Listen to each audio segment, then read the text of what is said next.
When you care about current affairs, it's on the OShow. Welcome to the OShow, Canada's current affairs show with strong opinions, and it is the election weekend, the most important 72 hours before the most important Canadian election in our history, because our very sovereignty is on the line. Yes, Donald Trump is threatening us again with annexation and with more crazy tariffs. And there's even some breaking news in the US as we are about to tape this scandal panel. I don't even know if the guys have heard about it yet. We'll get into it and they have. The U.S. just went ahead, the FBI under Kash Patel, and arrested a sitting judge. That's quite the step if you want to move from a democracy to an autocracy. So it's getting pretty scary down there, pretty real. And that, I think, has a huge impact on Canadians, even as we go into our final day of voting on Monday. So as I mentioned, it's the scandal panel. They are back by popular demand. And I want to thank everyone who both watched this show, a ton of you, 7,000 plus last week, but also all of the clips and the show with Bruce Fanjoy. That's getting close to 7,000 views as well. And one of his clips is at 150,000 views just on X. So you're out there, you're watching, you're sharing, you're promoting and subscribing to this pro-democracy content. And like I said, given what's happening in the US, pro-democracy shows that are independent like the OShow are going to be absolutely critical as we go forward. So we really appreciate the support. Okay, without further ado, of course, we got Mark Cripps, who was a journalist and also worked within the ministry in Ontario. And for people out there who think this means the Ontario show, the OShow actually means the opinion show. We're all about all of Canada. And Keith Leslie, of course, who's out in the east coast of Canada, in New Brunswick, I presume. Is that correct, Keith? Nova Scotia. Nova Scotia, that's right. And actually, was it your premier who put out that amazing video? I am Tim Houston. I'm Nova Scotian. Yeah. Man, apparently, I don't know this for sure, but the word around is, and it's published down here in the Atlantic region today, is that Houston put that out because he got into an argument with Poilievre's staff. They didn't like the fact that he said no provincial Conservatives would be campaigning federally. They said that was an insult to Poilievre. And they called up and made threats against Houston. And we will never be there for you. Have you seen a nicer Conservative in Canada than Tim Houston? A nicer politician, for goodness. Like, he's really a gentleman sort of guy. So he put together that video, apparently. I mean, there's been all this talk about Doug Ford getting ready to, readying his hands and his supporters getting him ready to run federally. Houston dropped this 3-minute I am Canadian video, I am Nova Scotian. Genius, brilliant stuff. Great, really. You watch the whole 3 minutes. It's that well done. And is that a shot as well? Another Conservative premier taking a shot at Poilievre? It kind of looks that way with what? A weekend before we vote. So holy cow, I mean, Poilievre really did not work. His Conservative colleagues across the country, he had no relationship with these guys whatsoever. I know progressive Conservatives like we have in Ontario and Nova Scotia are definitely different than the federal Conservative Party of Canada. Absolutely. But you're still at your core Conservatives, maybe not fiscally, but you would think those shared roots would mean there was some kind of relationship. But as we learned last week, Doug Ford and Pierre Poilievre had never talked until finally they got on the phone with each other. And now it appears, the relationship with Houston was, how dare you insult us, and we're going to get back at you. Wow. So how are they going to treat other Canadians if this is how they're treating their Conservative brothers and sisters across the... Seriously, it just raises so many questions about who do you think you are? That you're beating people up before you actually got the gig. And you know what? And I tweeted out, a Conservative House divided against itself can't win, right? And we've got, it almost looked to me like Ford's reaction to that video, which was the best political video I've seen produced in Canada, with the exception of the whole Mark Carney, Mike Myers, which is a special circumstance. It's the best ad I've seen. And to pull that off under those circumstances that fast, Keith, I didn't realize that was the background of this.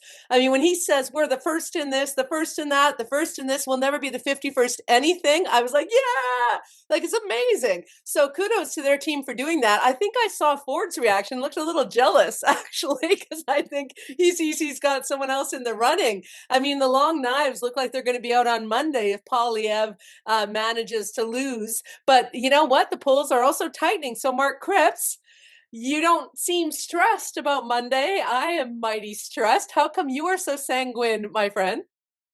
I just think all the, again, please get out and vote, get out and vote. The only poll that matters is election day. And, I don't want anybody to rest on their laurels, but I mean, the headwinds certainly continue to blow in the Liberals' favor. I mean, I'm in Ottawa right now, and, the word on the street is that Ottawa may go completely red, which is a big thing for Poilievre, who may even lose his own riding. So as we've all read this week, the Conservatives are rallying the troops to come here and save the furniture for their leader. I think that speaks volumes. The fact that I think to Premier Houston and Premier Ford, I think they're really smart guys, and they can see the writing on the wall. There's a lot of people who know stuff on the inside that we don't see, and the kind of polling that's done internally, that's shared around internally with parties. So in conservative circles, there's clearly polling that's going on that's showing them. And that's why, in this last week, I mean, why is Pierre campaigning in Saskatchewan? Of all places today, he's campaigning in Saskatchewan. I mean, to me, this is like save the furniture mode. And clearly, like, the attacks now are getting ridiculous. Like, they're throwing everything on the wall that they think might stick. Just outlandish and outrageous stuff. They're being fact checked nonstop. But what I really like is that, and maybe it's just my algorithm on social media, but specifically Facebook, okay? Because that is just, as we all know, a den of misinformation. Yes. And yet regular people are flooding the Facebook with positive vision, positive information. They're countering all the misinformation that's going on. They're pushing back, and they're pushing those algorithms down. So all the stuff that has influenced people for years does not seem to be having any impact in this election. And I guess I just see people I know who are conservatives who have resigned to the fact and are looking forward to the next chapter. And I think what this election is about, other than Carney is just, rocked it out of the park as a leader, is that when it came down to it, like, look at a place like Ottawa. Pierre Poilievre supported the convoy in this city that terrorized this city for months, and now he's he's paying the price because people are rejecting him. And I think across Canada, when they contrast, I've said this before, like, if these two guys walk in for a job interview, and there's no doubt who would be hired. And I think that is what Canadians are saying. Like, political parties aside, people are saying, you know what? Trump threat is real. He won't stop. He's not shutting up. As much as the Conservatives want him to shut up, he's not shutting up. So you know what? Elbows up. We're going with the guy that we think will best fight this guy. And that's what it's coming down to. And if Poilievre needed any more problems going into this weekend, having Trump's FBI out there arresting a sitting judge, I posted that on social, and that took off like fire. Canadians going, holy shit. Like, Right. This is not a time to dick around. I'm saying to everyone out there who has voted NDP or conservative in the past, this is an opportunity for this one time to say, you know what, it's not about the past. It's Right. not about partisan politics. This has to be about protecting our country from the very real threat of the Trump MAGA regime. We know the affinity and the proximity of the MAGA people to who's running here in Canada. We know that Poilievre and some of the people close to him have close ties to the Trump regime, and we have not seen Poilievre have the full-throated denunciation of either Trump or of the endorsements he's had from the likes of Alex Jones and Elon Musk and Matt Gaetz. Canada, come on. This is our last chance to stop this. And frankly, it won't be with a small mandate. We need to absolutely send a message to the US and to the world that Canada in this moment is elbows up behind Mark Carney. So if you like NDP, awesome. But who's going to protect most of the NDP values is going to be Mark Carney, not Pierre Poilievre. And if you like the conservatism of the Mulroney years, not the kind of Western, more radical, more extreme right-wing nonsense that we're seeing in MAGA, then you got to go with Mark Carney. I mean, so I think the permission structure isn't just there for people to move their vote. I think the impetus, the urgency is here now. Americans wish they could redo what happened in November. They can't. And they are asking us to please, for the sake of the world, to make sure that we put Mark Carney at the leadership table globally. And so Canada, please let the partisanship go and vote for the country. And you can vote for your conservative premiers. You can vote conservative next time if Ford or Houston are the guy on the ticket. But right now, the Poilievre proposition is a MAGA proposition. And the threat from Trump's MAGA is as real as any threat this country has had since it started. Keith? Well, you mentioned earlier on about how it's been closing the last week or two, that the figures between the Conservatives and the Liberals are actually getting very tight. Well, the latest aggregate as of Friday is that the Liberals are at 40.5% nationally, and the Conservatives are at 39.7%. So that's even way less than the margin of error. And so we know that because of vote efficiency, that the Conservatives need to be 3 or 4 points at least ahead of the Liberals to win and get more seats than the Liberals are going to get. But as I say, when it's that tight at this point, clearly Canadians have already, for the most part, made up their minds, and this shows that we're kind of divided. There's a large chunk of the country that's absolutely fed up with 10 years of liberal rule. They just can't take, doesn't matter who's leading for them. If that's the question for them, they're not coming over. They don't care about Carney. They think the media's made the Trump thing bigger than it is. Who knows? I think you're shooting the messenger if you have that kind of belief. But I think what we saw last weekend, the long holiday weekend, aside from showing that election day should always be a national holiday so people will actually go out and vote, 7.1 or 2 million people voted over the holiday weekend.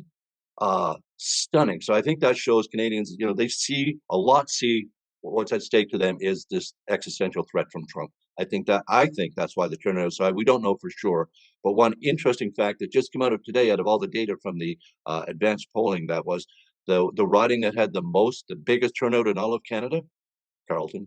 Yep. Bruce Fanjoy's riding. They are motivated. In fact, I reached out to some of my family in Ottawa. I didn't realize they were right in Bruce's riding, and they had voted, and they are like counting the signs that go up and get taken down and go back up. They are extremely engaged, extremely stressed, because it's palpable, right? And so I'm not surprised that there was a huge turnout, probably for Fanjoy, especially given the hundreds of comments that we've had just from the OShow when we had him on, and people donating from Oakville and BC and New Brunswick. I mean, there is a real sense that Poilievre himself is reviling to a lot of Canadians, right? That they want to help beat him in his own riding. So let me ask you, Mark, or Keith, people have been asking me, and I'm not sure of the answer. If he doesn't win his own seat, presumably they could keep him on as party leader, correct? He would just have to run again in a by-election, or would he be completely done?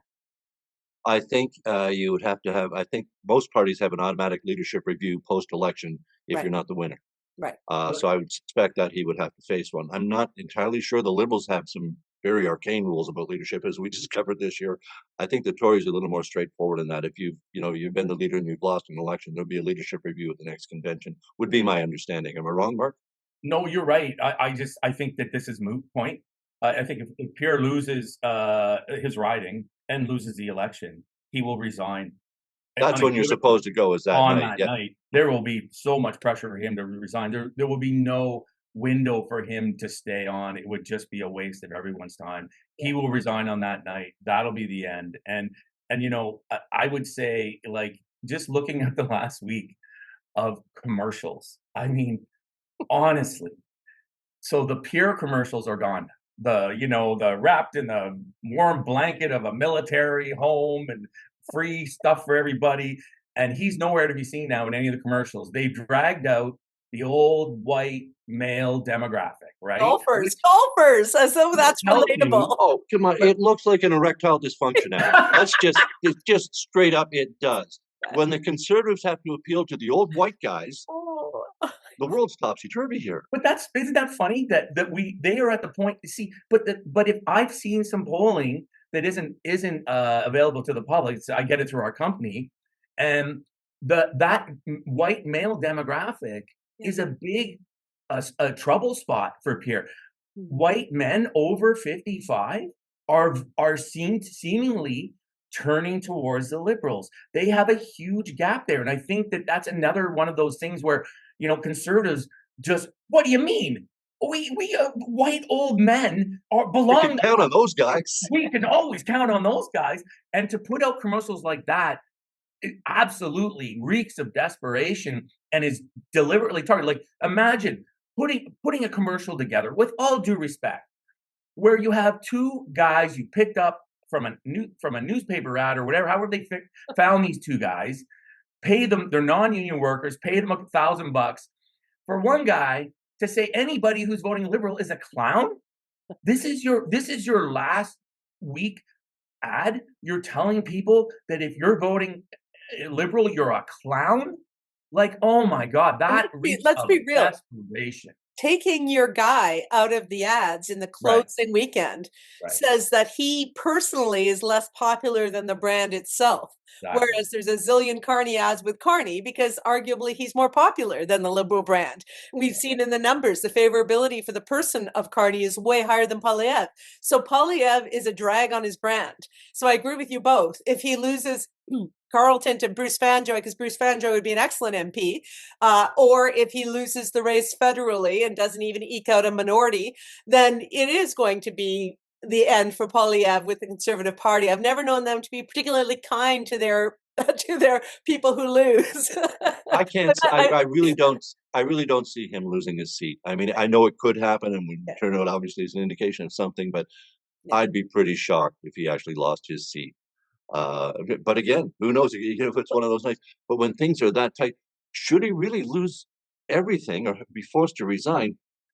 39.7%. That's well past Harper's majority government territory. Like, that's seriously good numbers for a conservative leader to rack up.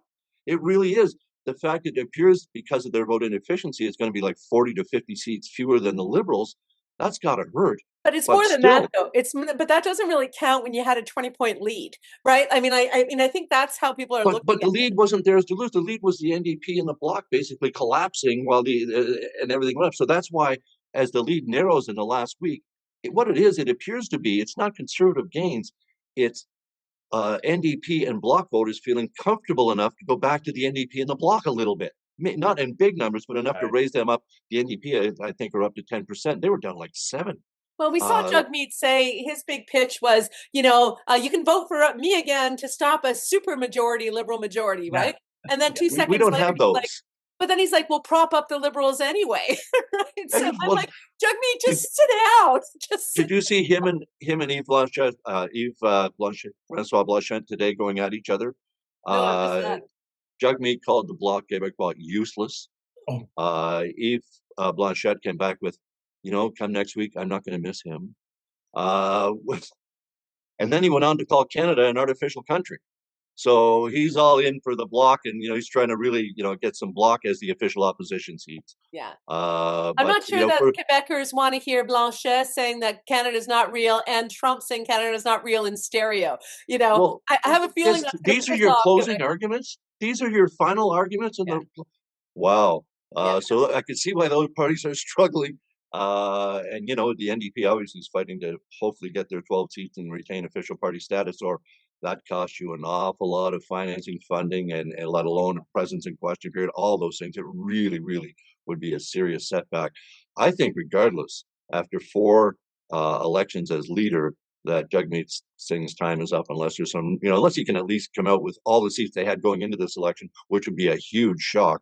If he could do that, he might be able to hang on, but 4 elections for any leader is a long time, especially if you don't become premier in one of them. culturally, the NDP hang out with their leaders a lot longer. It's more of a passive aggressive party than the Conservatives. As I've said before, you know, the Conservatives stab you from the front, the Liberals from the back, and the NDP in a big circle. But that being said, let's get to Alberta, because I'm hearing from a lot of Alberta progressives who are watching the OShow and sharing on social that they think that not only Calgary and Edmonton might go red, but that there might be some play in the rurals. In other words, you know, wouldn't that say a lot? Maybe it's a repudiation of what's happening with Danielle Smith. Maybe it's just there, you know, something is going on, it feels like, in Alberta. I'm not suggesting a red wave, but what are your takes on how Alberta races are shaping up? Well, I mean, if the Liberals can get 6 to 8 seats there, that would be massive. I mean, you know, with you know, NDP, the Alberta NDP is, for all intents and purposes, the Liberals. They just don't have a Liberal Party there. So in the metropolitan centers like Edmonton, Calgary, or any other place that's been developing over the years, you have you know, a large influx of people who are more progressive minded than their rural counterparts. So you know, that would be a strong showing. We'll see. I mean, I'm always a little bit skeptical about Alberta, as much as I love the people there, and I know there are wonderful progressive people there. But you know, unfortunately, like, you know, Danielle Smith is the premier, and I'll never understand how that happened. Yeah. And it'll be a long road back to, you know, to see where they go with that. But you know, the other one thing you know about the Alberta PCs is that they also stab you from the front, and they're very quick to stab their leaders from the front. So you know, Danielle Smith is walking a tightrope right now with a bunch of scandals that are going on in that government, which you know, ultimately, probably the timing of those scandals and this federal election, I would suggest, probably has some people going, you know, maybe I'm going to sit this one out, or I'm going to vote for the other guys. But you know, I that's think probably where that's coming from. I think it's at play too in Ontario, right? I mean, Ford jumped on the Trump window bandwagon, did the short election in the worst winter of the year, part of the winter. It felt like voter suppression. It felt like a very cynical move. He didn't win by much more than he had before for putting us all through that. But part of, I think, what's happening now is we're like, okay, well, we have a progressive conservative government in Ontario. We want to have a liberal government federally. That's always been the math in Ontario. And maybe that's playing out in Alberta too. They don't want to have Danielle and Poilievre at the same time. I mean, Right. as I've said before, I can't imagine a world where I have to listen to Trump and to Ford and Danielle and Poilievre all Oh at the God. same time. Like, it's too much. I think for the Canadian sensibility, it's too much.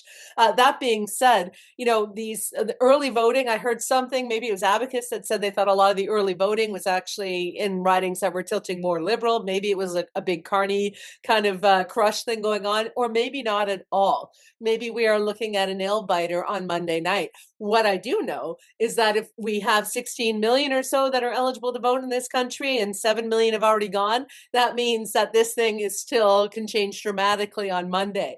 So, you know, anybody watching this, as much as we're kind of playing it out and gaming it out by the vote count and the seat count and everything else, this is it. I mean, you've got to go exercise your democratic rights if you want to hold on to your democracy. There will be no other takebacks in 4 or 5 years, given the escalation that we're seeing with Trump's authoritarianism. I mean, it's bad enough that they are disappearing people to a foreign gulag, and that they are saying they're going to do it to homegrown people that Trump decides are criminals. And now they are arresting a judge for the act of not giving somebody in her courtroom over to ICE because she didn't feel she'd seen a warrant at the level that she needed to see. I mean, you don't go around arresting sitting judges. The FBI doesn't do that. That's not something that's part of the She U.S. gave sanctuary in her courtroom. How dare she? Well, they even said Seriously. she wasn't even really giving sanctuary, that the No, warrant it was just was to sufficient for her to wait for the act on. warrant. Yeah, Yeah. I saw another judge on saying that she had no duty to act, given that the warrant that she was presented with was an FBI administrative warrant, not a warrant at the level of a federal warrant. So the point is, They even arrested a judge. Even if it was a misunderstanding, they made a big show of arresting a judge, like they threw a girl who did an op-ed into a van, like they sent Garcia to that gulag in the one country where he was absolutely protected not to have to return to. This is about intimidation. This is about authoritarianism. This is fascism. And this is part of the proposition, not maybe from a lot of the conservatives that are voting for Poilievre, but certainly it's within the MAGA party. One only has to check out the responses I get on social media to understand how clearly there are strains of this in Canada, and we have to be aware of it. And if Poilievre did not want us to think that his party under his leadership was going to be in sync with MAGA's regime in the US, he should have and could have disavowed them over and over and over in meaningful ways, instead of coming out with the same rhetoric and the closing arguments, right? When he's out there talking about the same stupid cultural war stuff, when he's talking about the notwithstanding clause on crime, that shit is terrifying to any Canadian who's paying attention. And this is not what we want in Canada. So he has made it clear that he is doubling down on his value proposition to have a MAGA-like party in Canada. And anyone of good conscience who is relatively informed in this election in this country has to say, you know what? Who cares? Honestly, last 10 years, my past votes, not going to bring this shit to this country. Not when we are in a situation where the war in Ukraine is about to escalate, where we've seen these bombings in Kyiv, where Putin is ignoring any attempts at a peace process. This shit is as real as it gets. And we have a depression in the US economy. They're saying the worst April since 1932, since the Great Depression. I mean, how many more warnings do we need, Canada, to understand that the entire world is watching what we do on Monday and hoping to God that we can stop the march of this fascist movement in this world? Last Well, it's thought, not part. I was guys? just going. It's not partisan. It's personal. If Mark Carney were leading the Conservative Party of Canada, Right. they would be guaranteed a majority on Monday. Oh, absolutely. It's about having the adult in the room, the guy that we think is really going to take on what most Canadians seem to see is the real challenge, standing up to Donald Trump. Plain and simple. And the threats he poses on so many levels. And Carney's been a player on the world stage with the people with, the background, the knowledge he's got there. It just seems most people are comfortable with him taking that position. As I say, it's not about the policies even so much as about the man. If he had been somehow selected to be conservative leader, I mean, Stephen Harper used to really like the guy. If he had been, I tell you, this would be the Conservatives would not have lost that 25-point lead they had going in until Trudeau resigned. So anything can happen though, and I want to stress this: ignore the polls. Vote the way you feel you should vote. Vote with your heart. Vote with your passion. But at least get out there and vote, because when the polls are literally that tight, that's beyond a margin of error. Anything can actually happen. The polls have been wrong before; they could be right or wrong now. It doesn't matter. Vote, and we'll count the numbers and see what really happens. Absolutely. Last word, Mark? Well, I think, one of the things that sealed the deal for me, we've been talking about the Conservative campaign, mirroring the MAGA movement in ways that I don't know if a lot of Canadians have recognized. Maybe they have, maybe they have, because they're certainly rejecting it. But this week, we saw that whole flip flop with the Conservative campaign, where they had to reissue the campaign to make sure that the anti-woke thing was in it. And I thought to myself, like, what, like why just shoot yourself in the foot over and over again? I mean, it's this is the language that the MAGA uses, and people, and then conservatives like, no, we're not with Trump. We're not with Trump. Bullshit. You guys have always been with Trump. You can't take the MAGA hat off for a month and say, no, we're not with Trump. We hate Trump. Bullshit. Canadians have seen right through that. And for the conservatives, whatever, I mean, if things go the way I think they should, for the good of this country, not for the good of liberals, not for the good of anybody else, but for the good of the country, we have an opportunity to put probably the most qualified, most brightest, most respected person in the history of our country as our prime minister, which is what people always say. We need qualified people in government. Why? Like, honestly, if we fumble this ball, then we are destined to just become the 51st state. Buckle up. You might as well get your passports changed now, because Here's conservatives will take us down that road. They will not push back because at their very core, they are MAGA. Sorry, they are.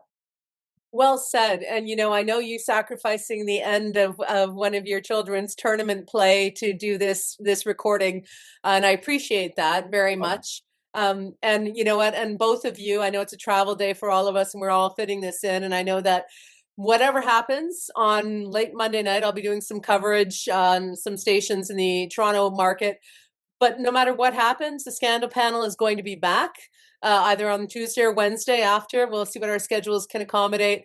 We're going to get through whatever happens. But please understand, if you're watching this episode across this country, we still have an opportunity to vote with passion, and to understand that there is just no way that the NDP is going to form a government or a minority. So unless you're in a riding where absolutely the way to beat the Conservative is an NDP vote, and you know that for sure, give some really, really hard thought to sacrificing your preference this time around for, sacrificing the party for the sake of the country. I think we're all being called to do that. And for some of us, it might be easier than others. But honestly, I've never thought of a more consequential moment for Canada than the one we're going to. And I lived through the referendum in Quebec as a child. This is more stressful. We have to get this right. So thank you guys, the Scandal panel. You're amazing. We had to cut it a little shorter today because of all of our schedules.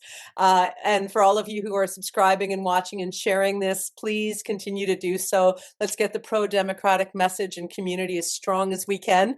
And hopefully we'll have a pro-democratic result.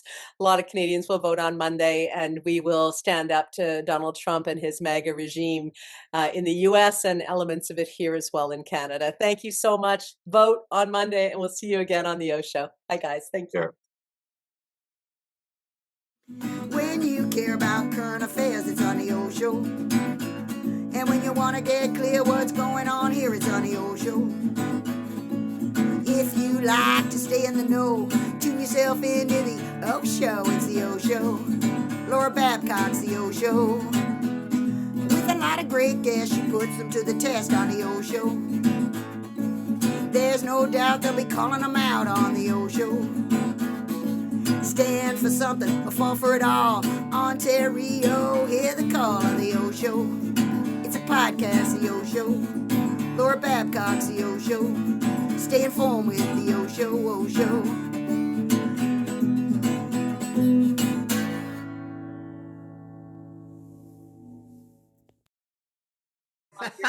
Your merch bid.